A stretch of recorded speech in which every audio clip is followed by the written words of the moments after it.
ഇനി അടുത്തൊരു ചോദ്യം നോക്കാം. ഇലക്ട്രോസ്റ്റാറ്റിക്സിലെ തിയറി റിലേറ്റഡ് ക്വസ്റ്റ്യൻ ആണ്. Identify the correct statement.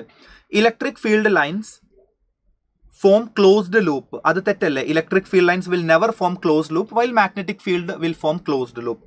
Electric field line point radially outward when charge is greater than zero. Greater than zero എന്ന് പറയുമ്പോൾ positive ആണ്. പോസിറ്റീവ് ചാർജ് ആണെങ്കിൽ ഇലക്ട്രിക് ഫീൽഡിന്റെ ഡയറക്ഷൻ പുറത്തേക്കായിരിക്കും പോയിന്റ് ചെയ്യുക. കറക്റ്റ് അല്ലേ? ഇലക്ട്രിക് ഫീൽഡ് ലൈൻസ് പോസിറ്റീവ് എന്നല്ല start ചെയ്യുക. അപ്പോൾ അത് പുറത്തേക്കല്ലേ, റേഡിയലി ഔട്ട്വേർഡ് അല്ലേ പോയിന്റ് ചെയ്യുന്നുണ്ടാവുക. അതുകൊണ്ട് ബി സ്റ്റേറ്റ്മെന്റും എന്താണ്? ശരിയാണ്. ബി സ്റ്റേറ്റ്മെന്റും ശരിയാണ്. ഇനി സി എന്താ പറയുന്നത്? Gauss's law is valid only for inverse square law. അത് ഒരു കറക്റ്റ് ആയിട്ടുള്ള പോയിന്റ് ആണ്. ഇൻവേഴ്സ് സ്ക്വയർ ലോ ഒബേ ചെയ്യുന്നവർക്ക് മാത്രമേ ഗോസസ് ലോ വാലിഡ് ആയിട്ടുള്ളൂ. അത് വളരെ ഇമ്പോർട്ടന്റ് ആണ്. ഇനി വേണമെങ്കിൽ എക്സാമിന് ഇങ്ങനെ ചോദിക്കാം, Gauss's law inverse square law obey ചെയ്യുന്നുണ്ടോ എന്ന് ചോദിക്കുകയാണെങ്കിൽ ചെയ്യുന്നുണ്ട്. ഓക്കെ, അപ്പൊ ഇൻവേഴ്സ് സ്ക്വയർ ലോ, കാരണം നമ്മൾ കൂളുംസ് ലോയിൽ നിന്നാണ് ഗോസസ് ലോ ഡിറൈവ് ചെയ്തിട്ടുള്ളത്. കൂളുംസ് ലോന്റെ ഫോർമുല 1/4πε0 Q1 Q2/r². അപ്പോൾ ഡിവൈഡഡ് ബൈ r² ഉള്ളവരല്ലേ നമ്മൾ ഇൻവേഴ്സ് സ്ക്വയർ ലോ എന്ന് പറയാറ്. അപ്പോൾ Gauss's law inverse square law obey ചെയ്യുന്നുണ്ട്. അങ്ങനെയുള്ളവർക്ക് മാത്രമേ ഗോസസ് ലോ കൊടുക്കാനും പറ്റുള്ളൂ. Work done in moving A charge in A static electric field around A closed path is 0.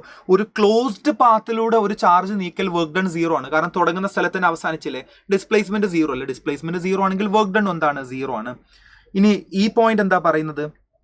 Motion of a particle under Coulomb force must taken place in a plane. ഒരു പ്ലെയിനിലാണ്, അതായത് കൂളും force കാണാം, കൂളുംബിക് force കാരണം ഒരു motion നടക്കുന്നുണ്ടെങ്കിൽ അത് രണ്ടും ഒരേ പ്ലെയിനിലായിരിക്കും, വേറൊരു പ്ലെയിനിലേക്ക് നീങ്ങുന്നില്ല എന്നുള്ളത്. ആ സ്റ്റേറ്റ്മെന്റ് എന്താണ്? ശരിയാണ്. കാരണം ഒരു എക്സാമ്പിൾ ഞാൻ പറയാം. 2 ചാർജ് ഇവിടെ ഉണ്ടായിരുന്നു, Q1 Q2.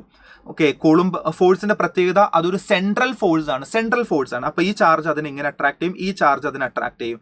അത് രണ്ടും കാരണം ഈ 2 ചാർജുകളും പരസ്പരം അടുത്തേക്കായിട്ട് ഇങ്ങനെ വരും.